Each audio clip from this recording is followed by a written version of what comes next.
like that little Eric. How are you guys doing? I hope you Good. are well. I really am. You know, we've moved to Wednesday. I see a few of you are there. We have moved to Wednesdays, and it is wonderful because, Wednesday's the middle of the week. Hey there, Jeannie. So, we're going to get you over the hump day. We're going to move you forward. I am so excited about the show today, you guys. And as you know, what's up, Christopher Barrett? What's up, Leslie Sides? Hello, everybody. Phil is working. He's in Vancouver, Canada. He's working on, I cannot tell you. It's a secret. But when it happens, he will be all up in it to tell you all the fantastic things he's doing.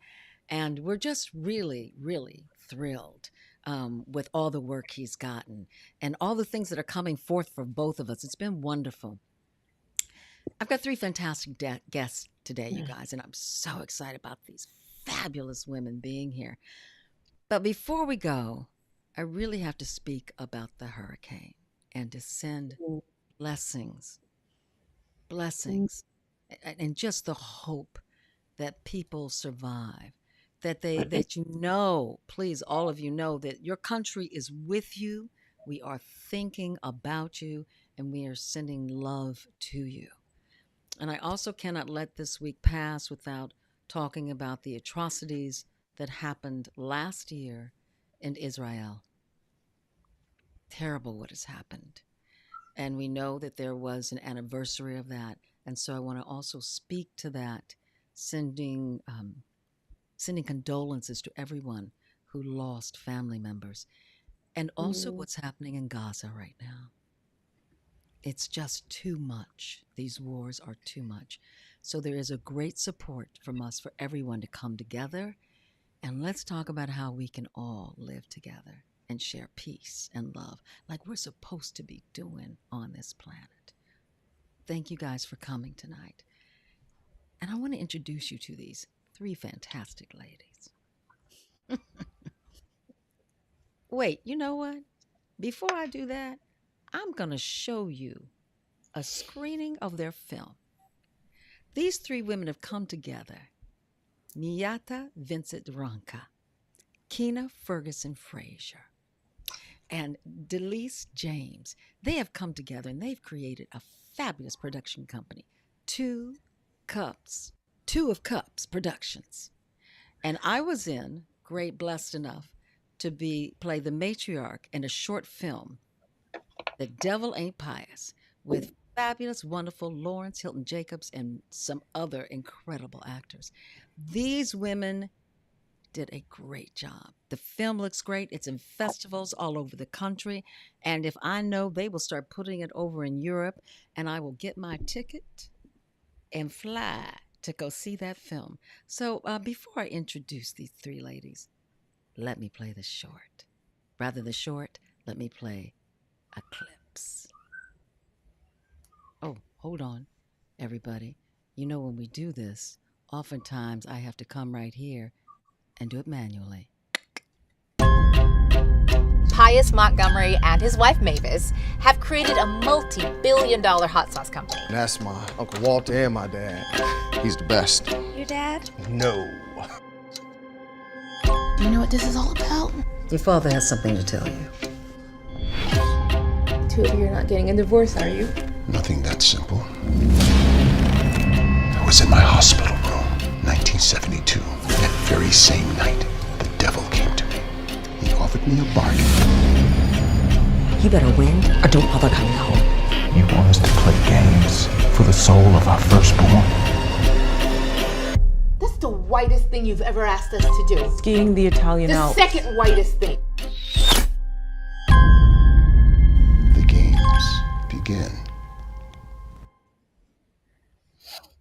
That's a wonderful trailer, ladies and gentlemen, from The Devil Ain't Pious. And here is the wonderful production team, at least 3 of them, because I know there are 2 other lovely ladies.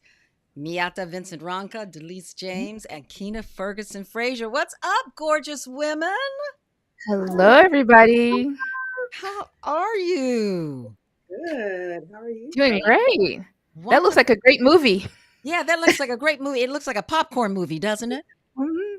Do you Can't know the wait. writer and the producer and one of the I, actresses? I I think they're all great. So I hope I meet them. Miata is our writer and exec producer, and she also played one of the daughters in the film. Keena Ferguson is our director. She's also a marvelous actress. Matter of fact, I saw her one woman show many years ago, and I was blown away so much. And Delise James was our producer, and let me tell you, she was on it, on it. You know, I have to tell you what I really appreciated, ladies, is we've all done professional work and then we've all done short films but in any arena there are just communication that falls through things that just don't work out, but on this production you were on it. The communication was clear, the food was delicious, you Yes, gave it us was. love, it was, you took care of us, and it was just a wonderful experience. And I really wanted in sharing that, I want to talk to them about. Let's talk about how you three met, and then we'll go back individually. But how did the three of you come together? Well, we are in a mom group here in Los Angeles called Mocha Moms. Oh, I know So that we, group. hmm so it's Black moms, some working, some stay at home, all kind of hybrid, and we've been in that group for, I want to say, I've been there maybe 5 or 6 years. So I've known Delise and Keena that long, and because we're in LA, where a lot of us are in the industry. Of course. Yes. And I'll say Delise and I go back further. Delise and I have known each other for 20 years. We met when we first moved out here as dancers. And so we used to be on the dance scene together for artists and just dancing. So that's how we first met, was through another dance friend of ours and then going to dance auditions. So we've been friends through all of that. Our husbands became friends and we're in each other's weddings. And then she was one of the people that told me to join Mocha Moms when I had my first baby. And then that's how I then met Miata. Oh, that's wonderful. And Talise, how did you get to Mocha Moms? I know from your children too, right? Yes. So I have a really good friend that I've known for years, and me and Keena's sorority sisters, Shania, who introduced me to Mocha right when I first, speaking of babies. Yep, Mocha Momin right now in action. So I got involved in Mocha Mom in 2014. I think my son was about 6 months old, and Shania told me about it, and I joined back then. So it's been wonderful. Great sisterhood group. It's a wonderful group of women. I love Mocha Moms. But how did you, so you're in Mocha Moms, how did the conversation come up? How did you create this production company? Because you could just work together and then I'll see you when I see you, but how did all this happen?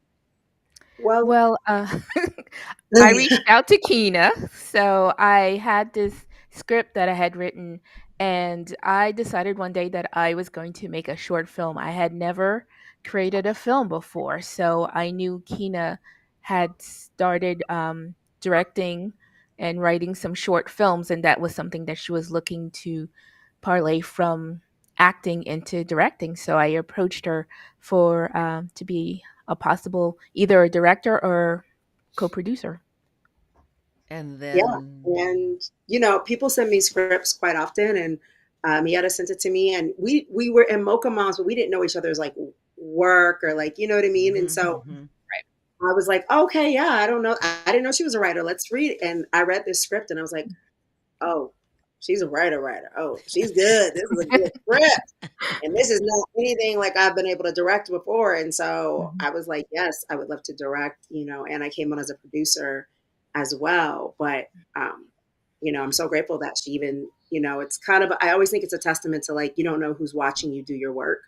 So when she reached out to me, it was like, oh yeah, I know you've been working. I've seen you putting this out. I see you doing this. And so I always feel like it's a testament to like, you keep putting out stuff, letting people know what you're doing.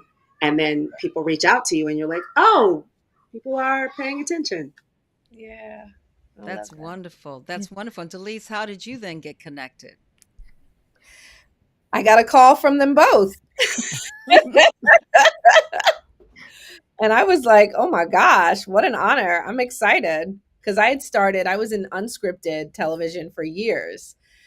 And so I'd recently just started producing feature films.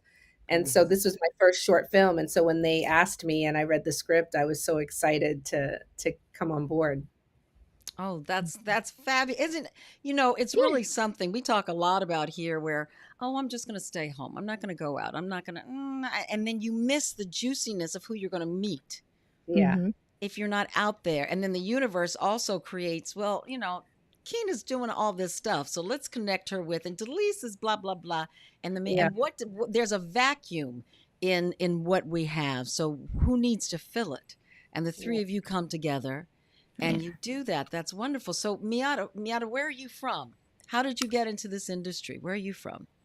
Well, I was born in Brooklyn, and my mom is from Haiti, and my dad is from Liberia. So, there's a big immigrant community there. I've always been creative, but my family, especially the Haitian side, wanted me to be a doctor. So, especially if you make good grades, they're like, you're a doctor, and that's what they wanted from me. But honestly, since I want to say 12 or 13, I knew I wanted to go into the entertainment industry. So I told my mom that when I was 13, and she said, "Well, as long as you graduate college, you can do whatever you want." And I took her at her word. She didn't believe me though. Surprise, surprise, surprise. And look at all of this that you are doing. This is fabulous. And I know you're also a comedian, right? Yes, I've always been told I was funny. And so I would just do my comedy and just be funny at parties and gatherings. And it was maybe 2 years ago I really started uh, doing stand up because of yet another Mocha mom, Angel. She had a comedy class teacher that was looking to have more diverse students, and so she offered a free comedy workshop. So I felt honestly that was the universe speaking to me. It's like, here, we're handing it to you. Do something with it. And yeah, the next thing you know, I was doing stand up comedy. Oh, I love that. I'm going to come back on that, what you talked about, the universe speaking to you. I want to come back on that because Miss Oh Keena, yeah. I've got a little comment here from Patricia Pinkston is her name. I saw Miss Ferguson and a Ted Lange play Blues in My Coffee, and it was great. Ted Lange is a good friend of yours, baby. We love him too. We love Ted. Oh, I love Ted so much. So tell me about how did you get into acting and then directing, Miss Wonderful over here, Ferguson? You looking at me? I'm looking at you. I was looking at you. Madam Director. As you know, I grew up as a dancer because I've choreographed for a few of your projects, and so I always knew I would be acting. And so as soon as I moved to LA, I started my acting career while I was dancing. And I always knew I wanted to direct, but people didn't seem to think it was cool to be a director actor at the time. So I remember. Yes. So I was like quietly doing my own thing on the side, but not telling my like acting agent that I was also like going to festivals and producing movies, producing features. And like, I just kept that part of me separate. And once it became cool for people to understand that you can do more than one thing as an artist and tell stories in multiple ways, I got really serious about directing for episodic television a couple years ago.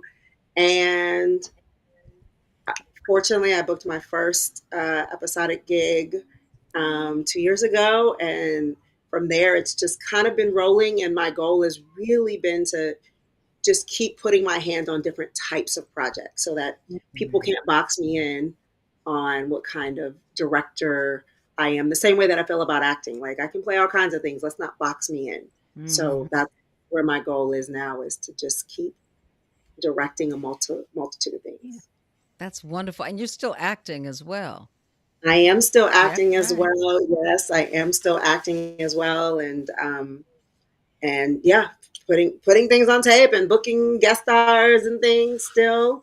Because you're hyphenate. I feel like, huh? You're a hyphenate. Honey, I always say I'm a multi-artist. All the things. All the things. And these are two of the projects you were working on. Tell us about them. So Always is a film I directed that Frederica wrote, and Cold and Windy was a WeTV series that's now on All Black, and I directed 2 episodes of season 2, and we've been #1 on the network for the last few weeks, which has been awesome, and it was really great to direct them. Oh, that's wonderful. I love Frederica Meek. I haven't seen her in years. Oh, you have? Yeah, she wrote that film and stars in it. I see that because I remember her as a dancer, right? Well, yeah, she did musical theater. Yeah. Oh, yeah. Yeah, at the Pasadena Playhouse. Yes. We worked on a project and that was one of my first assistant directing jobs with Sheldon Epps. Good old Sheldon. Mm-hmm. You love Sheldon. We love Sheldon. Yes. Just met him for the first time. Oh, you did? Where'd you meet Sheldon? He came to see Wig, the one-woman show I directed with Shelley Boone a few months ago. Uh-huh. Oh, God, I was so disappointed I missed that because I was out of town. That looked good. And he loved it, didn't he? He loved it. He's had meetings about expanding it. So, yeah, he loved it. Oh, wonderful, wonderful. You give him my love. I shall. He's so wonderful. Mr. Leese, tell me, so how'd you get in this industry? Where are you from? Oh my goodness. Well, it's a little bit of a long story, but I'm from New York, from the Bronx, and I went to college for TV. I went to Hofstra in Long Island. I got an internship at HBO while I was in college, and then got a job at HBO when I graduated. And that kind of began my career. I took a bit of a break after 3 years at HBO, started a dance career for, I guess, 9 or 10 years, moved to LA. And I kept in contact with my bosses back at HBO in New York. And so when I was in LA and I was like, I want to figure this out. My body's starting to hurt. These knees are hurting. I want to start a family at some point. I can't be like in Germany today and Spain tomorrow and all the things. I got to settle down. And so I called HBO in LA and I was like, hey, my references are good. Please give me a shot. I'm hungry. I'm ready to go. They brought me in for an interview and put me in the HBO temp pool that day. And then within about a month, I had a job working at the HBO Comedy Festival. And then a year later, I was working at HBO Films Productions. Then I worked at Fox the Network, CBS the Network, then Fox Studios. And then most recently, I was at Warner Brothers Discovery running development for Judge Mathis's production company for 8 years. Oh, I love it. I love it. It's a lot. It's a lot. I love all that. With all of that we're talking about, we're 4 women in this industry. And when I was growing up, I didn't see anybody as a director who looked like me. I didn't see many actresses who looked like me. Right. It was one here or there, and they used her until they used her up, and then someone else. Yeah. So that's right. Right. And in this industry right now, what is it that how are you feeling this industry is embracing us more? How are you feeling about the work that is coming? I want to get into that discussion about what's happening right now. Oof. I feel like and I want us to talk over each other. We don't have to be so polite. Yeah, okay. Yeah. No, not at all. I feel like it's right now. I feel like everything is like in this unexpected. No one knows what it's going to look like. Yeah. Because of AI, and because of constricting, because of the strike, and all of the things. And all I keep hearing are people just being like, I don't know what it's going to look like. I don't know. I mean, you have Paramount closing down. You have, all of these things that were staples, things that we knew to just be true of Hollywood. And I feel like it's the first time where we don't know. Now, the positive side of that is that means you get to kind of create and make your own rules and see what happens, because people aren't stuck to old Hollywood rules. Mm-hmm. So there is that positive side. And I think that some days I'm like, that's right, we can do it. And some days I'm like, what is going to happen? Yeah, and I Everything about think business to me isn't really the same. So yeah, and I think this transitional phase is necessary. I think more people need to uh, create their own stories just so that we can expand the kind of stories that are told. I feel that it's necessary that Hollywood is being shaken up the way it is, and you have to break stuff down in order to rebuild it again. Because beforehand, I can tell you, it was very difficult getting stories with black characters made, especially non traditional stories.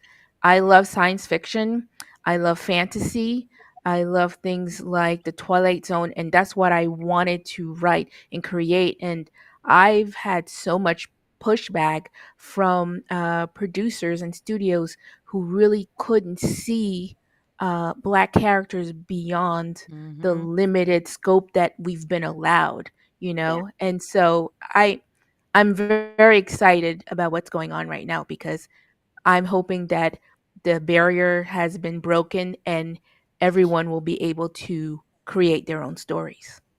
Yeah, I think I'm the gonna be a bit more positive than I was. Like, way to go. Absolutely. Yeah. I think it's been long overdue. It's super scary, especially for folks like me who have been more on the corporate side and worked within the studio system for so long, right? Like, you expect that check. That check's coming every week, every 2 weeks, right? And so, you know, with what's happened with so many layoffs in the business, it has been really scary for a lot of us who have been reliant on that. But I think also, when you're reliant on that check every week, you're having a lot of fun with it, yeah, but you get complacent, right? Like, you're in a comfortable. comfort zone, you're comfortable, and you're feeling like, oh, I'm good, and you're good until you're not. And so, I think it's been great right now because it's pushed a lot of people out to kind of take a leap of faith and say, well, I can't count on these good jobs anymore. I've got to, plan my own future. I've got to figure out my own destiny. How am I going to be able to create the things that I want to create and be able to make money doing it? Right. Like, cause that's the part. Like, even when I was dancing, I never wanted to be a starving artist. Like, that wasn't my jam. I was like, okay, I love it, but I also like to nice things. I want to, yes. You like to eat. You like to get that meal. Yeah, you want to Yeah. All the things. I So feel I like think that part has been good. And yeah. I think your community also is a big piece of all of this that's happening. It's like people who didn't really have a community before, I think, are struggling more than people who had already created that community, right? Because now, like, once you have it, you're able to call on your friends and lean on each other to be able to really create the visions that you have, like Amietta, where you're Right. like, where's the Black Twilight Zone? I want to create Yeah. that. And let me call my friends who want to do this, so we can rock together and we can make something special. Exactly. Yeah, I agree with all of you in what you're saying. Kina, I grew up in that with, you have your auditions, you know what's going on, it's happening. Yeah, we're going to strike, but everybody comes back to work. And this Right. time, all of us thought that's what was going to happen, right? People went back to pink slips, literally. See you on Monday, and get there on Monday just to pick up your pink slip. Right. And that's the part that's hard. Yeah. Going through this, Miata, I'm with you. This is a time, and I think we all agree about this, that new voices can be heard because we're not relying upon Paramount or even Netflix to give us permission to be artists, to give us permission to put up a television show even that you can run on a platform like this. I mean, I never, who would have thought that we could do something like The Vision is possible, right? Right. Yeah, now that we don't have the gatekeepers there, we can, it's scary. It is the wild, wild west, but it's also great opportunities are there. It is. And I think the biggest thing that everybody always wants to know is the money, right? Like, the studios provided the money. You sold a show, you did the thing. What people know, like with social media, with things independently, it's always the same conversation. How do you get the money?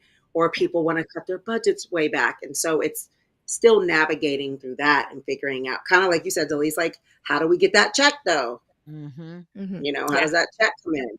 Yeah. Can still pay for all your bills and for me to have a nice dinner. There you go. That part, because I work hard, and so I want to eat good. Yeah, That's right. That's right. We love to eat. I've been with y'all. We love to eat. We love to eat, honey. We love it. I know that's right. Yeah, this is, and this does feel like a time when we can create our own stories. Yeah. Like going with what you Yes, said, definitely. Martha, about stories of Black people when they thought we were the thug, we were the drug addict, or the hoe, Right. or the pimp, the blah blah blah. My father would not audition for those roles. He wouldn't even accept them because he did not want to perpetuate that at Right. all. Kevin, I can't completely understand what you said, but look at Doctor. I don't know what that was, but since 1963, He said Doctor Who. Doctor Who, the series, I think is what he's talking Yeah. about. Look at Oh, Doctor Who. okay, great. It's called and now it finally is a brother. Okay, I can't. I haven't seen it yet, and I'm excited to see that. And the one thing that's great about us telling our stories, because they might tell a Black story, but all of a sudden the second lead, who was white, it really became about him or her. Yeah. And we were just the facilitator for their story to be told. The magical Negro. The magical Negro. True. Truth is the truth, honey. Yeah. But what you guys have done, along with some other people, is you're creating stories so they can see us in a light that is human. Yes.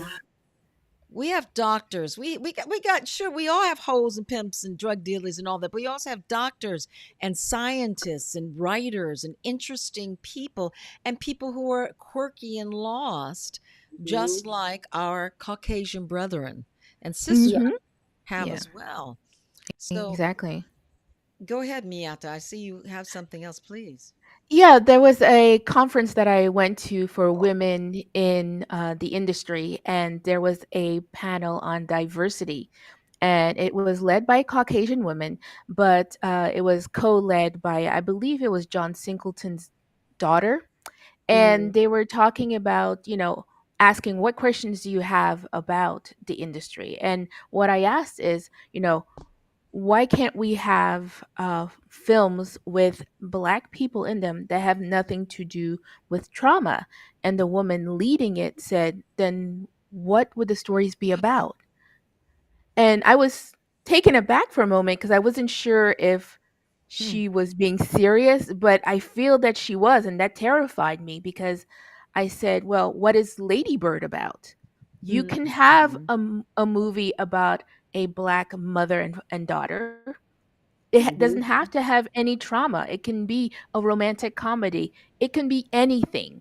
And so, because I got to have that insight, she was leading this panel on diversity, and even she couldn't see what a story would be about if it was, Black but didn't have trauma. I'm glad she said that. Well, I'm also my first question is, why is there a white woman leading a panel on diversity? Thank That's you. my first question. Was this a paid conference? It was a paid conference. I didn't have to pay. I got in through a writing group, but yeah, There's it was money a paid to be conference. made. That's all I have to say. There's money to be made. That's what I was asking. But I'm glad she said that so that you could inform her. Yes. Someone needed to be as much as I'm really into everything that's happening politically right now, and as much as I get upset about things, I'm glad the Band-Aid has been taken off so we can really see what's happening. We can really They're saying the quiet part out loud. That's right. That's right. That's right. So then, because there are so many people like her who feel like they know us. They know who we are. They know. And that's what kills me when I don't see enough Black people in writers' rooms on a Black show. Right. Because we have to know the other side. We have to know.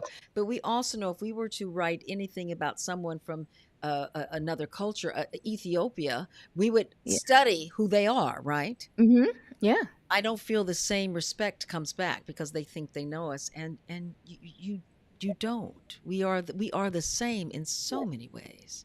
Well, that's That's also why, yeah. they know two Black people, so then they write from that experience as opposed to like, oh, there's so many different ways in which to be Black. The two Black friends you have are not the way in which you should write every Black person in your writer's room. And I that think is it's the even worse. It's worse than that, Kina. I think that they saw other shows that had Black characters, and that's what they're writing. That's what they learn from, exactly. They don't learn from knowing any of us. I was getting my nails done in New York City. And you know that's when we got acrylics, and this woman was right at the critical point. She said to me, you Puerto Rican?" I said, "No, I'm Black." "Oh, one of your parents is white?" "No, I'm Black." "Oh, so you have maybe white people?" And I got upset about it. In retrospect, what I realized is we are constantly teaching. Do you feel that? Yep. That's It's true. exhausting. It's It exhausting. is. How so? How so? So for me, being a lot of times the only Black development executive in a room, right? You can't just sit there and like immerse yourself just in story. You're like aware. You're like, okay, I know there's some stereotypes coming. I know they're going to make the Black character the maid. I know they're going to make this person like overweight, and they're going to make this person frumpy and all the things. So you're like hyper vigilant. It's like, oh, okay, I have to call it out. I have to call it out. When you just want to be immersed in the story, but you're like, I know I got to look at all the other things because I'm the only person of color in the room. And so I have to carry that torch. You're the stereotype police. Yes. There was one time one of my cousins took me to this agency party, and Halle Berry was there. And she was like, "Oh, what do you do?" And I was like, "Oh, I'm a development executive." And I think at the time I was at Fox at the studio. And she was like, "Oh man, thank God. I'm so happy that you're in the room." And I was like, "You know what?" And I didn't know her, right? I know who she is, but I didn't know her. And I was like, "Halle, I'm exhausted." I was like, I'm trying to figure out how I can go and be on a beach somewhere and sell Lay's or something, like surfboards, anything, but I need a break. And she's like, "Go take a vacation, but don't quit. We need you in that room." Yeah, that's right. Like us in that room. Yeah. And I was like, God, she's so right. I'm so tired, but she's so right. It is. It's the truth. It's the same as like with it comes on all sides, right? Like even as a director, I've been on set and people have told me I'm the first Black female director they've ever had. And they've been in it for however long. And it's like, how have you never come across? I mean, I know how, but it's like, that's really sad to me that's a thing. But then even as an actor, I think to myself, I'm like, oh yeah, I've only really had maybe one. And that was, I think that was on when I just did lessons in chemistry. I had Millicent Shelton. Prior to that, I have not had another Black woman. Wow. I don't think I've ever, I just recently, is this true? Yeah. Just a few years ago, worked with a Black female director. Quentin talked about we have to work twice as hard to get ahead in this world, at least twice as hard At least. to get ahead At least. in this. That's the starting point. Yeah. Yeah. I was directing the NAACP Theater Awards one year, and it was the week after the Golden Globes at the Beverly Hills Hotel. So I knew first they're going, ugh, it's Black people. And then they look to see who's the director, and they're like, ugh, it's a woman. So I showed up. And I don't know about Kina, if you feel, but there are certain, I have a little wardrobe that I wear when I'm directing to make sure that I don't show too much, show just enough, have on my, and I got the right shoes on so I can move quickly, right? So I get there and the guys are starting to move into their positions, and they were 30 minutes late. So I called all of them from every department over. Wow. And I spoke clearly and to each and every one of them of what they needed to do. When I sent them their orders, by the end of it, they said, "Oh my God, you were so wonderful. I hope you come back." That was exhausting to do that, to get them to say I knew what to do. But on the other hand, at the end of it, I said, I just made it easier for the next sister or brother who walks in the door. Very true. It's very It's true. unfortunate that we have to do it for our whole lives. Yes. But we're making it easier. And I'm finding ever since George Floyd, bless you, George, for giving up your life for so many things that have happened since then. And I know you will reverberate for us for a long time. Yes. I find more white people interested in asking questions. Yes. Which I think is good to have the dialogue. Is it exhausting? I'm with you, Delise. But I'm really happy to see that there's more dialogue, because they're like, oh shit, you do get stopped more frequently. You do get.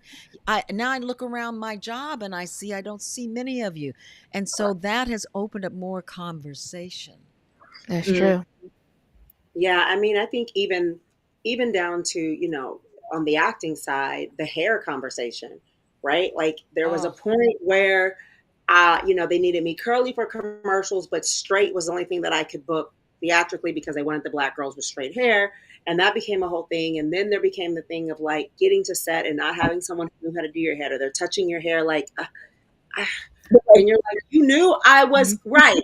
It's like, you knew I was coming. You knew I booked this. Why don't you have anybody who knows how to do this hair?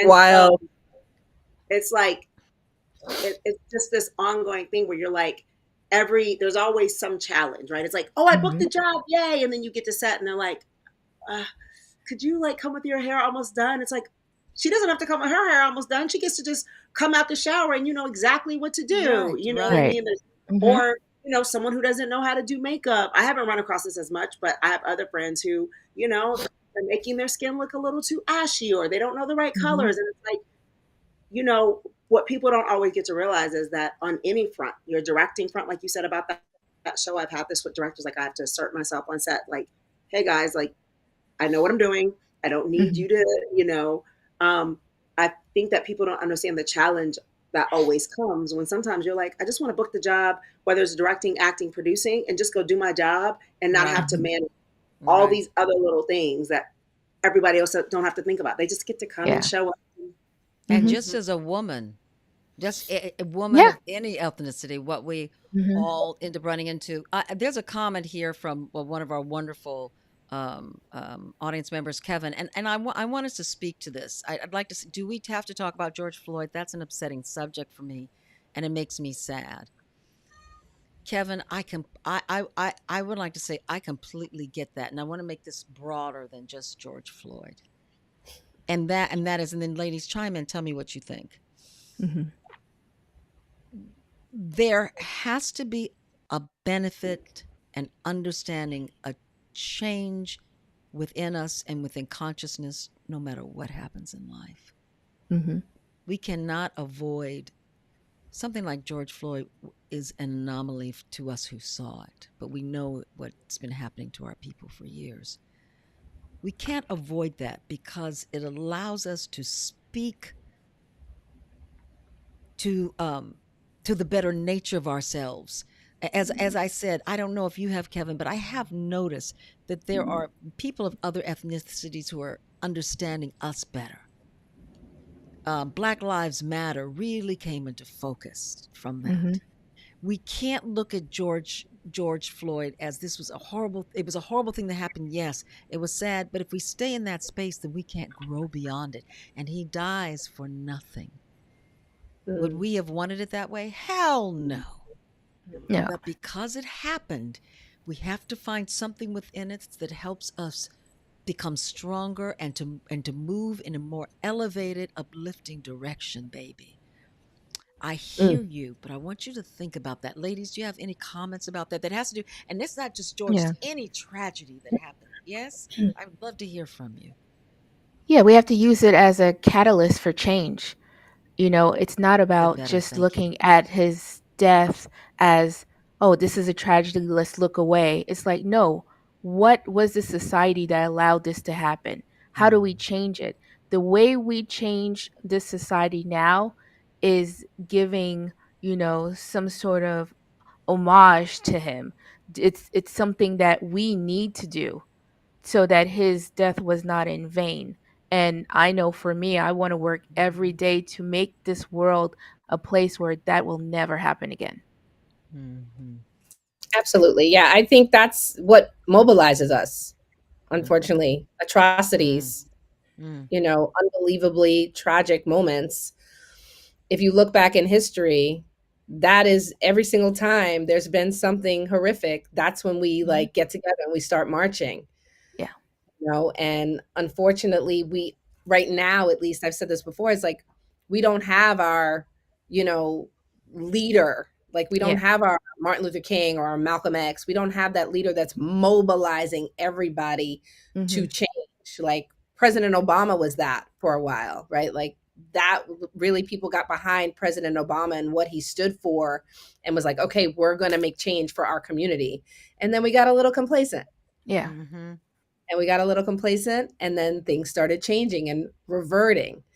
And so I think we just all have to realize, like, whatever side of the aisle you're on, but if you're about rights for humanity, for people of color, for all of us, it's like we have to stand up for things that are wrong. And each person has to speak up when they see something that's not right. Don't look away. My son's school is like, you see something, say something. Right. And so it's not just for the kids, it's for adults too. Yeah. And I think what you said is right too. It's like staying power. It's like we can mobilize, but it can't be for a moment. It has to continue. And sometimes that's what happens, right? It's like, oh, look, Black people are back in. Let's put them all on shows for a minute. And now you see all the Black shows are being canceled, right? So it's like we have to keep it being important, not just important for like, it's trendy. Somebody said to me a couple of years ago, like, well, Black women are in, so you should be good. And I'm like, are we? Just because we have, and it was a white guy who was saying, I just find it hard to have any kind of career right now because everything just goes to like, if I'm not Black or whatever, I can't get a job. And I was like, okay, well, name 10 Black shows. You can't. You know why? Because the majority of television is still white. The majority of movies is still white. You're only saying that because you're seeing a few more. We'll add another 5 or 10 shows that have Black people in them. And now you're saying you can't get a job all of a sudden. Right. And so it's like, we have this moment, but for me, I'm always like, how do we keep a moment becoming something that lasts? How do we keep it going? We can't get complacent. We can't get comfortable. Because I know I did too. I got comfortable. Barack Obama was in. I was like comfortable. It's going to be peace and joy and love. We're going to be okay. And then we got smacked in the head. And look what we ended up with. Oh my gosh. Look at me. And there was one of us, Quentin. I love you, Quentin, says, just look at slavery. That was a horrible time. We are all human beings at the end of the day, but whites see us as not equal to them. So sad. Not all, baby. Let's not take a brush and brush them all that way. I hear you though. There are plenty who don't feel that way, but not all. And I think right now it's real important to get our tribe, like-minded people in the tribe, because a girlfriend of mine, Caucasian, dark-haired, pretty girl, was up in Northern California going to the grocery store, and she's in the fruits and vegetable aisle. She's getting her stuff, and some guy comes and bam, hits her.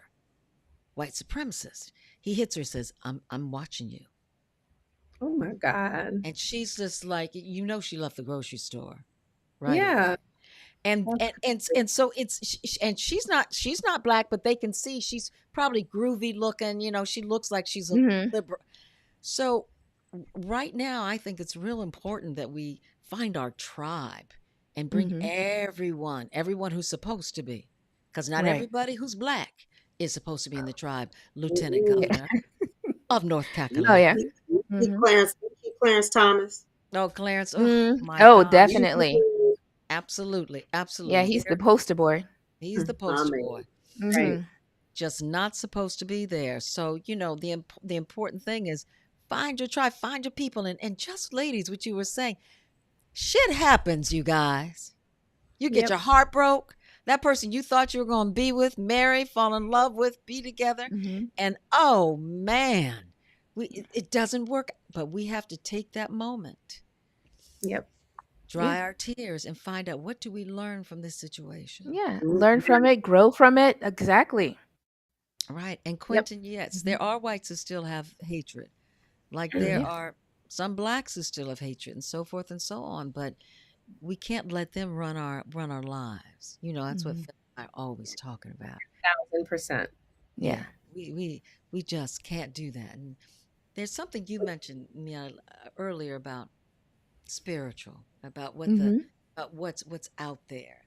I would Yeah. love to know from both of you, do you have a practice? Do you have and what does that do for you? Why is it necessary if you have something like that in your life?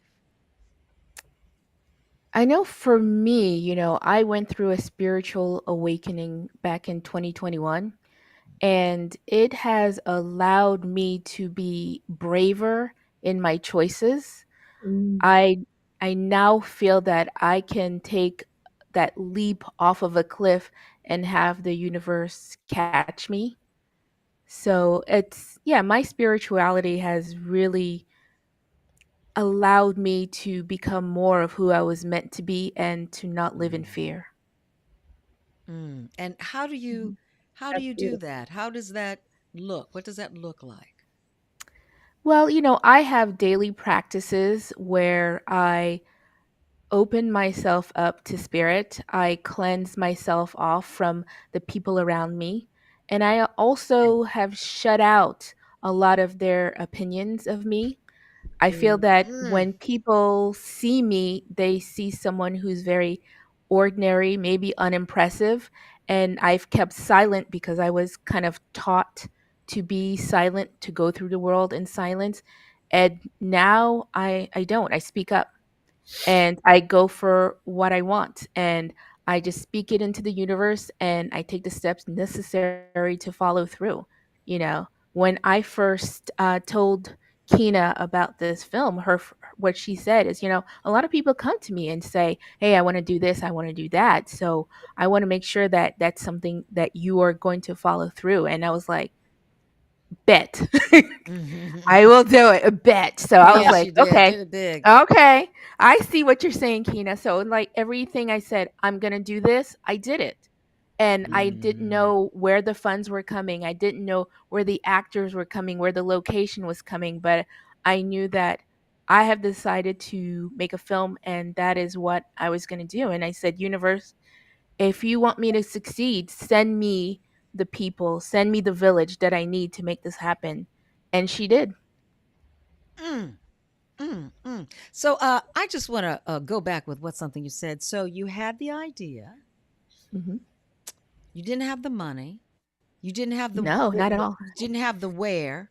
You didn't I had have nothing. you had nothing, but you had the Nothing. idea and you Yeah. had the faith. And so you went out there and reached out to your village. Yeah. I just wanna make So, sure everybody yeah. heard that. Mm-hmm. Well, Kina, as an actress, she knew a lot of actors. So almost like 90% of the actors that were there came from her. There were just a few other characters that we needed to cast outside of it. So her past helped, build our sets brick by brick. The location, it even fell through. The location that we originally wanted fell through. And in the crunch time, we turned around and we got a location that I think looks even better. It looks beautiful on screen. Kina and Jason were able to utilize that space to a way that it made the movie look beautiful. And I'm so happy that the old house fell through because we got something better. And that's what I've learned. It's like whenever a door closes, that means the universe has something better for you than what That's you had originally. absolutely. Mm-hmm. Mm-hmm. 1,000%. 1,000%. Yes. I really want to touch on that. Keep those thoughts, ladies. That is when something falls through, because you could have sat around and cried the blues about it, Right. and then nothing would have happened. No, and I knew already we were meant to have this done. Everything was flowing. Everybody was jumping on. Even you, Iona, when you read it, my worry was because the character that you played doesn't have a lot of lines, but she is so pivotal to the story. And for you to read it and see like, oh, okay, this is something I do want to do.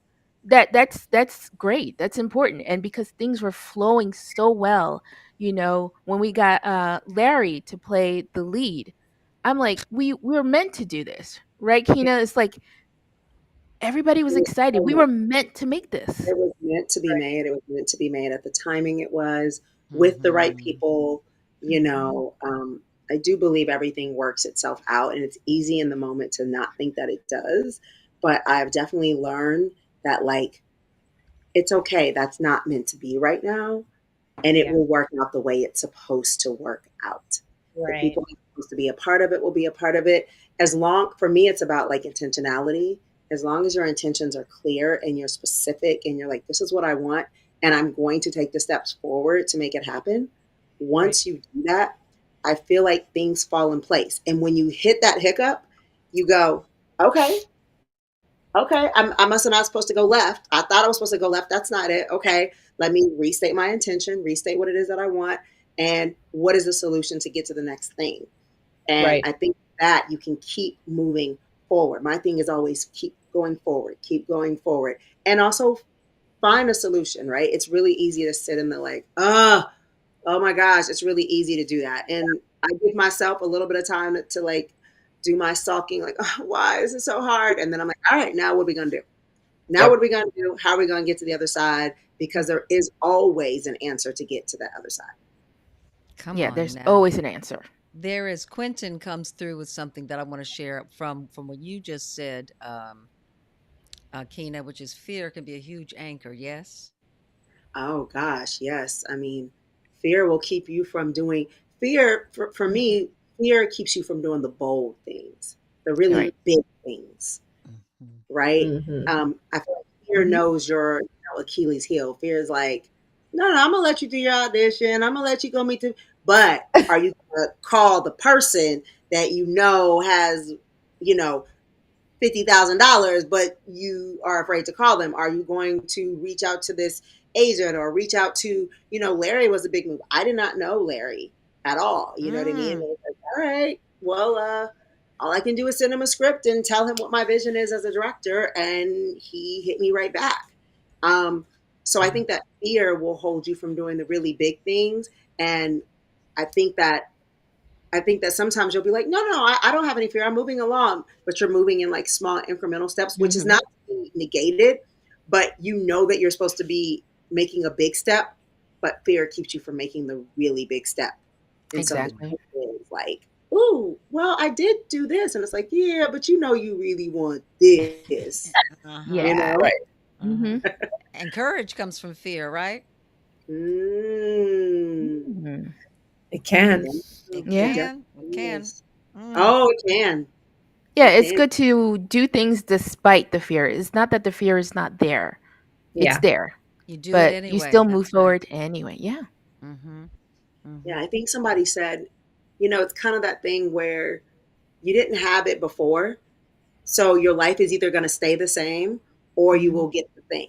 Right. So I always try to remember that, like, okay, well, nothing else will change. If this person says no, or this thing that I'm going after doesn't happen, the only thing that changes is nothing. I just stay where I am. That's right. The other side of that is, whoa. Right. Yes. Yeah. So that helps me to sometimes see it as like, okay, so I'll just still be right here tomorrow. Okay. Yeah. I think it's when you're living in ego, when you're afraid of getting your feelings hurt. And it's like, no, don't let that stop you. Afraid of looking bad, afraid of making a mistake. How many mistakes have we all made? And you go, ooh, at the time, maybe that mistake was a drag, but I'm glad I made that mistake, so I know not to do that. There you go. You learn from it, right? You learn from it. That's right. You keep it moving with everything. Delise, what would you say with all this conversation? I mean, it's all real, right? It's all real. I mean, everybody's, I love to hear. I'm actually sitting here like learning because I have a different perspective, right? I'm coming Please. to, like, as a newer filmmaker. I've been in a corporate executive for so long. And so, I think all of it is necessary. I think all of it speaks to our experience. Um, you know, and again, our community helps us to stay strong, right? So in those moments when you're like, "Ugh, I don't know, I've been doing it for 15 years. Oh. And so even when they called me, right? Like I could have been like, oh, I ain't never done that before. Right. No, I'm not going to do that. I've known Kina, I've known Mieta for such a long time. They've seen me like operate in excellence, on different levels. I don't want to make a mistake. I could do that. Or I could be the person I am who's like, I ain't got nothing to lose. Yeah. And I'm gonna put 1,000% into anything I do. And so even if I make a mistake, we're still winning. That's right. We are. That's right, girl. Right. That's right. I love it. You know what I love else you said? They've seen me. It wasn't being doing excellence. They've seen me doing excellence. We're operating in excellence. We have. And that's what we need to know about ourselves. Yeah. Oh my God. Operating in excellence. My daddy said, if you don't know you're good, how's anybody else going to know you're good? That's right. Right. That's right. That's a really real statement, because there's a lot of people, where you're like, wow, they're not really that good at this or that good at that, but they operate as if they are. And They so do. they get on in there, and then you're like, well, wait, and they just said, hey, watch me. Mm-hmm. Watch me, while you're over there like, maybe, but I don't know, but could. And they're gone. That's right. Mm-hmm. No, I think as Black women especially, we have been taught to be more careful, not to be as bold, not to take as big a steps. It's always watch what you're doing, be careful. You don't want to make people feel bad. You don't want to hurt their feelings. You want to be cautious. And that works against you when you're trying to do big, bold things. Mm-hmm. I always thought that being taught to be nice is like the worst thing. Be respectful, listen, but to be nice. There was a period of my life where I was just so nice, and in my heart, oh yes, I was so nice. And I just wasn't, really putting myself out there, and, just a little bit, shoot, let's go out and, break the mold, go out there and, Definitely. and be bold. When Kina sent me that script on my first read, I went, I ain't got nothing to say. She told me that, but I'm like, what's? And I said, Iona, let's read it again. And then I got into the character and the situation and what's happening. And so many times we can say no to things because we're counting, the old phrase, bullshit, my line, bullshit. Yeah. But you know what? I've seen many things where I've had a lot more lines, but the character wasn't as rich. The story wasn't as good. And getting back into acting as I was, and Kina called, the universe was like, well, let me find something for you. And the universe said, Kina, call Iona. And it sure did. And Kina's like, hey, let's call Iona. It did. Iona, you already know. What'd you say, baby? I mean, you already know that's how it was, because literally I was like, I've worked for you as a choreographer so many times. You're such a great director. Like all these things.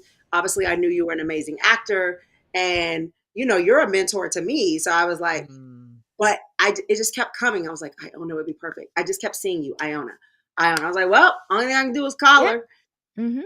And you were like, okay, honey, let me read it. I'll get back to you. I was like, okay. And I think taking those chances. Let me see. You said you're a director. There's a question here. Let me bring this for you. Is it Kina? I can't see the names. It's small on my phone. Oh, I'm sorry, baby. You said you're a director. Why don't you make a film with everyone on this chat and Uncle Phil and me? How cool would that be? Let's go. Let's go, guys. Put it out there. All right. Put it out there. If you don't ask, a closed mouth does not get fed, honey. That is true.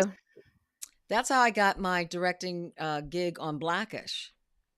I sent an email in the final season to 3 executives. I didn't CC them, so they didn't know that others got it. Mhm. We only had 2 months left. And what I didn't know was Tracy Ellis Ross had given up her episode she's supposed to direct that weekend. So they got my email on Friday. Tracy gave it up on Saturday, Sunday. On Tuesday, my Ooh, phone rang. nice. And I was Yes, like, oh my mhm. God. Oh my God. Claim This it. is claiming it. And it is so much about stepping out on faith. It is. Mhm. It Like you really is. spoke about me, stepping out on faith. I'm a Buddhist. And Mhm. if I don't if I don't practice for a while, I can get off. I'm never off of the thought of Buddhism and what it does for my life, but our Mhm. morning and evening chants, sometimes I can get so busy I haven't done it, and I feel a lack in my life. I feel an incongruity of what I'm doing. Yeah. I've meditated and done many things in my life, and I find that faith helps me know that I'm not alone Right. Mm. and that I'm Mhm. supported. And when those ideas come, like, oh, let me tell you guys an idea I have that I'm doing, and I want everybody to know this Sunday and next Sunday, I'm having a conversation with people at my home about why Kamala Harris should be our president. Okay. Yes. And Michelle said, do something. That's Mhm. And I right. thought I can have a concert in my backyard because my husband's a musician, but he's been touring, so that's not going to Mhm. work. And if I'm not going to give her $50,000, I just don't feel like I've really. So then, what else can I do? I can make phone calls. The conversation came to me, and I'm Yes. so excited about that because we're going to stream it. So Oh, everybody, it's wow. going to be this Sunday Mhm. at 2 o'clock, and next Sunday 2 o'clock Pacific Standard Time. And I didn't know how I was going to do it. I have a new camera now. I've got a guy from the show I'm working on who's going to come over as a cameraman to help. I've got Oh, another nice. director, Faye Hauser, so then everything It all starts. fell in place. It starts. If Yeah. you go ahead and start, you don't have to have the whole answer to the puzzle. Yeah. Take that first step. That's right. Yeah. Take And that. that's the biggest thing is that you don't have to have the answers. You just have to make a move. I mean, my favorite quote ever is basically that. It's like you don't have to be great to get started, but you do have to get started to be Be great. great. My Right. most favorite quote Mhm. ever. And Mm. I heard that I said this when I won my NAACP award. I heard that at an NAACP award theater Mhm. award show maybe like 4 years prior. And this Mhm. guy got on there and said, my grandma used to tell me this. And I wrote it down right there. And I was like, one day I'm going to be here winning an NAACP award. And it was like Wow. 4 years later, I won my NAACP award. And I said that Yeah. exact quote when I got up there because it Mhm. just did something to me. Like, I right. can feel it. Mhm. And that for me was like, I wish I knew who that guy was because I was like, that guy doesn't know that quote changed me. Yeah. You know what I mean? And that I was sitting in that audience winning an NAACP award only a few years So later. And Mhm. that was so important to share with Wow. people. What Mhm. is it? Where in your career did you get that no that made you almost stop and not continue? You got that the things that came up that blocked you, and how did you get through it? What made you move on? Oof. Mhm. There's been a lot of no's. I know. Pick your Yeah, favorite no. when I was dancing, I mean, Mm. that taught me about rejection for real, for real. Mhm. How so? I don't think just because you know, as dancers, we're very confident. A lot of us are very confident. I was very confident in my skill set, and so when you go into an audition, more often than not, I'd be like, I killed it. I know I'm booking that one, and then you wouldn't get a call, and you're like, Mm-hmm. what happened? Mhm. I know I killed it. I looked at I everybody else killed in it. there. And if they're only hiring 5 people, I was definitely one of the 5. Mhm. Mhm. No, Yeah. I was. And I learned later, like, there are all these other elements that go into them making that decision that may have nothing to do with your talent. Wow. And so I could show up and be my best self and show out and all the things and still not get it. And so I had to realize that some things are out of my control. Mm. That's okay. That is okay. And what so by kept the you time going? I got to the other side of the camera and TV business, film business, I think I handle rejection a lot better. I laugh it off because I'm like, whatever's going on with you is not really about me. Oh, that's the truth. I'm not going to take on your stuff and then let it affect me. And then I block my next blessing because I'm so worried about your stuff. Yeah. So I don't know if there's been, well, Delise, you know, I know that whole dance world. You're right. Them rejections were tough. And back when you and I were dancing, I don't know if they still do this, but back when Delise and I were dancing, they would typecast first. So you'd be there with 500, 600 girls, and then they would say, you, no. So sometimes, you know, there were girls who would get there who would never even get to audition because they didn't get they didn't get that typecast that said, yes, you. So I would see these girls leaving like, they could have been the best dancer you ever saw, but because you didn't like the way she looked, she just didn't even get the chance, right? Mm-hmm. And then like we said, you're like, I did my best. I know I am out dancing all these girls here, and people are, and they're giving you the like, okay, and so you're like, just wait. Agent. The other dancers are like, yes, Keena, you did that, sister. And they're like, next. And you're like, next, right? I'm sorry, what did you not just see? Whatever. But I can't think of like there's been one, but I know that for me, some of the no's that have really gotten me more so were seeing that, feeling like I was being like, I know I'm giving my best. I know I've done this. Like I could name all the things. I've done the classes. I've done this. I've met the people. I've done the networking. I've done the community. And I'm still not where I'm supposed to be. What is going on? And then feeling like I don't understand that. And not knowing how to fix it, right? Because I'm the kind of person that's like, well, just tell me. I'd be like, just tell me what you need me to do. If you tell me what to do, I will totally do it 1,000%. So what for me happened was realizing that there isn't any A, B, C, or D to it, right? Because I would go in and do an audition sometimes. Like I remember after I was on Sisters, I came back. I had a series regular audition. I went in and I was like, woo, well, called my agent. I said, well, I thought I did okay, but they definitely didn't like me. Kind of blew that audition. Don't even worry about it. About an hour later, they're like, "You're going to test for this pilot," and I was like, "Are you kidding?"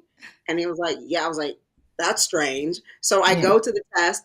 I leave the test, and he's like, "How'd it go?" And I was like, "Nah, it didn't go." So, but thank you. Tell him thank you for the opportunity. And then he's like, "Hey, you're pinned," and I was like, "What? How does that happen?" And I didn't ultimately end up getting it, but they sent the network and everybody sent like, we loved her. She was amazing. It just was because of, and I was like, well, you know what? I don't have the answer then, because I definitely didn't think I did the absolute. I've done other auditions where I was like, yes. Right. And so, you know, I just learned that like all you can do is your absolute best. And as long as I can feel good when I leave, and I knew I left it all out there, then I know that it can't, everything else doesn't come back to me. So what kept you going? Because you didn't know that at the time. What kept you going? What kept me going is that I absolutely love what I do. And there's nothing else that I could do, would want to do. Right. And then it's just inside of me. It's like what wakes me up, what makes me so happy. I love to create. I saw, I think Quentin saying he's going to acting class. Like I could just go to acting class and feel fulfilled. Like, oh, I love digging into that character. I could get another audition and go, oh, I just love. And I was like, yeah, what else are you going to do? This is what you're meant to do. So you can't give up. And I also know that's the one way you'll never get there is if you give up. Right. That's right. Yeah. That's right. That's right. Did you have any challenges, Miata, at all? And it could just be a dark time or something in your life, and how you moved forward. Oh, I've had so many challenges. Yeah. Especially as a Black woman writer who likes sci-fi. It's been nothing but challenges. But you know what it is? I had a script a few years ago where I had optioned it. We had attached Alicia Keys to it. We were looking for directors, and then it all fell apart. And because we had come so far, I didn't know why it fell apart. It just, and I feel like the nature of this industry is there's so many great ideas and you have to pull all these people together and things fall apart. And I've gone to so many meetings, whether it's pitch meetings or meetings with to be a staff writer, where it would go great. They would love me and then nothing. So I've had so much of that while it did make me feel bad because I didn't feel like I had control, what I decided to do is to take control and to make my own project. I'm sorry. What did you decide to do? Take control. Oh. Make my own project. And that's what I did. I don't want to rely on other people to tell me that my ideas can't work. I have a vision. It was given to me. And like Kina says, I don't have a backup plan. I've thought about it. Like, what could I do if I wasn't in the industry, if I wasn't acting and writing, if I wasn't doing all these things? I don't have a backup plan, Iona. If this fails, I'm going to be on the streets or something because this is all I have. This is my only plan. That's right, honey. Yeah. That's right. Yeah. Put it all out there. That's it. And I do think I think you have to look for the God, like I always call them God winks along the way, right? So, and and like now that you were just saying that, Mietta, I remember having a conversation with the manager of mine at the time who he just seemed defeated. Like, I don't know, I'm watching your tapes and you're getting great feedback, but I don't know why you're not booking these jobs. Like he was kind of like, I don't really know what the answer is, right? And I felt so deflated because I'm like, well, if you don't know and you're saying I'm doing everything right, well, now this doesn't equal out. But looking for these God winks, like someone been sending me an email that's like, oh, could we want to just direct call you in for this? Because you're like, oh, just when I thought there wasn't anything, there's something. Or if that's community, if that's a friend just being like, hey, girl, I just want you to know I just saw something and I was thinking of you because you're like, I needed that. Thank you. Like looking for these God winks to remind you that you are on the right path. Yeah. Even when things seem really, bleak. You were my God wink. Oh. You were my God wink. When you called me about this project. That makes me feel so good. It was really wonderful. And I really think the universe, it's talking to us, right? Yeah. And you think about Sally. Just picking a name and you're like, oh, I'm busy or Sally's busy. I don't need to call. But if Sally came up in your mind, it has never failed me. You call them, either they'll say, I was just thinking about you. You find that? Or or you call, and I called a girlfriend once who I talked to a lot, but I just thought, I don't know, this was a strange time. I said, I just thought of you. Husband had just asked for a divorce. She was in a horrible state. And it just, so whenever anything comes to mind, I want to activate on it, make that phone call. Yeah, definitely. Send that text, send out love. Yeah, we're all connected by these universal threads. And so, always act on that intuition. I want to bring up here too that the film is going to be shown at the Micheaux Film Festival here in LA, you guys, at the Culver Theater, and October 21st through October 27th. And you know what, ladies, what I didn't do is I didn't write down the date that our film's being shown. October 24th.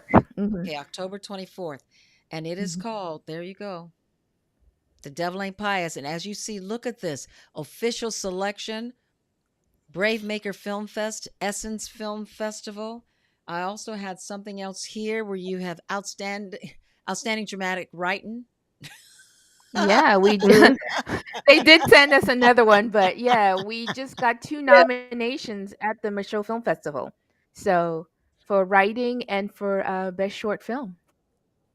I'm so happy for you guys and proud of you guys with what you're doing. And I'm so excited with what you're going to be doing. Mm-hmm. This is Are you coming? Yes, yes. I already got my tickets. I bought my tickets. Okay, Yeah. good. Okay, I good. bought some tickets. I'm gonna take a shower, put some lipstick on. But I'm gonna call you that day up just in All case. right. Call me that day. All right. Oh God. Oh God. I can't believe it. I can't believe it. But I'm so, and that's what happens, with being when you start getting busy, and it's like, I think you need to like pay more attention to your schedule, Miss Ma'am. I got it. I got it right Mhm. here. No, no. Mhm.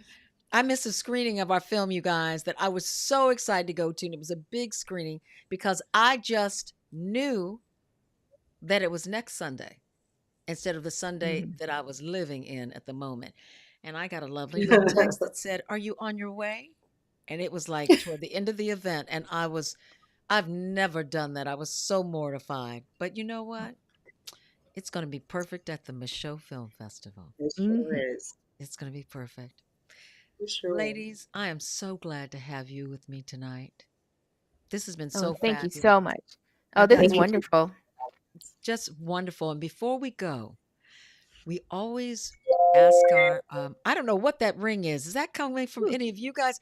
Then it could be Phil and the spirits. Phil is just filling us and thinking about us. Oh, Right. Bill. We always ask our guests to give us some pearls of wisdom. What would you say to everyone to that they can go away with into their lives? And I'd love to start off whoever wants to, and when you're finished, we'll just go on down the line. Well, I think for me is know that anything is possible Mhm. and don't allow anyone to limit what you can do. If there's Mhm. one thing I can say is I took a leap of faith and I was caught. So please, please, whatever you are doing in your life, live it boldly and take that leap and you will get caught too. Mm. Absolutely. Like, and just to piggyback on that, like, never stop dreaming, right? Like, never stop dreaming. Like, the reason why I started dancing and took the leap from when I was working at HBO is because I went to a personal growth seminar, and the person who was running it said, write down everything you've ever wanted to do in your life. If you're feeling stuck and you're not feeling fulfilled or feel like you're walking in your purpose, just close your eyes, take a minute, and then open them, write everything down. Don't judge yourself. Don't think about what your family's going to say. Don't think about what your friends are going to say. And at the top of my list when I was done writing was to be an NBA dancer. And I went home. They charged me to go home and make that happen. And within 3 months, I was an NBA dancer and I Wow. hadn't danced Wow. years. And so never stop dreaming. Like Mietta said, don't limit yourself. Anything is absolutely possible. And then when you hit roadblocks, as they will happen in life, don't be afraid to pivot. Okay. Come on, honey. The person who adapts the best wins the game. Mhm. Oh, I Yes. love it. Yes. Wait a minute. I need you to say that again. I want that to be heard real good. Say that again. The person who adapts the best wins the game. Don't be Mm, love Ooh, it. I Love love, that. I love that. I love that. Mhm. Yeah. I would say that you have to stop saying one day and make that one day today. It's Mhm. really easy to be like, one day I'm going to do this. I always wanted to do. It's like, well, good. It's today. It's today now. And I would also say the last thing that I will say is that life is going to be a roller coaster. There are going to be ups and downs, but if you can find a way to enjoy the downs, as crazy as that sounds, but find a way to find joy in those downs, you won't be living in a high and a low. You'll just be living fulfilled and full of joy and full of love. And that's what I'm always working towards. As opposed to allowing the industry to make you go up and down, or some job or some person or some body or whatever it is, but like find a way to just enjoy your life. Mm, mm. Ooh, listen to these ladies. Listen to these ladies. So much wisdom. What? For free So too? much What? wisdom. I tell you, for free too. Oh, yeah, free game. Free game. free too. That's right. Listening to the show tonight, it so reminds me about who you is, baby. and be who you is. Be who you are. Don't let anybody tell you who you are. Miata spoke about that. What you say about me, I'm not going to pay any more attention to what people are saying about me. And that is so right, because you're going to miss what you are thinking about you. You have all of these desires to do things. Do them. Why? Because you want to. Don't let anybody tell you no. If someone's going to tell you no, thank them and then move them out the way so you can get closer to the person who will say yes. You see these 3 women come to an organization because of their children, just living their lives. And they connect and create a fabulous production company, just living their lives, living their dreams. That's the same thing that you can do always. You may not have the money for the idea you have. Don't worry, baby. It's coming. If that's a real idea in your soul, it's coming. You don't know who's going to be working with you? Don't worry, baby. It's coming. Don't be afraid to jump off that cliff. As it was said earlier, I promise you, if you jump, you will be saved. And baby, if you fall, get your butt back up again and jump again. Continue to. It doesn't happen the first time. Nothing that's worth it, really, is easy. And if it's easy, it's because you've put so much work in before. Remember, you're your own best friend. Stay in love with you. And I'm so glad you're all here. And before I let you go, I want to be able to tell people where you can find us. And wait a minute, I always have to go here and put just a little bit of the music on. This is where you can find Phil. This is where you can find me. This is where you can find our show, The Vision is Possible. YouTube. Every Wednesday night at 6 o'clock. And our lovely writer, exec producer, and actress, Miata Vincent Ronca. This is where you can find her. This deliciousness. And this, I lost one. Let me go over here to Miss Delise. This is where you can find her producer extraordinaire. And doggone it, Kina, I don't know what just happened. Oh, I'm so upset right now, my love. This is what I'm gonna do. Hold on, you guys. Production right in the moment. Ow! And there she is. See, Kina just needed more attention. She just needed me to talk about her a little more. And as you see, what does it say? Kina Star. Come on now.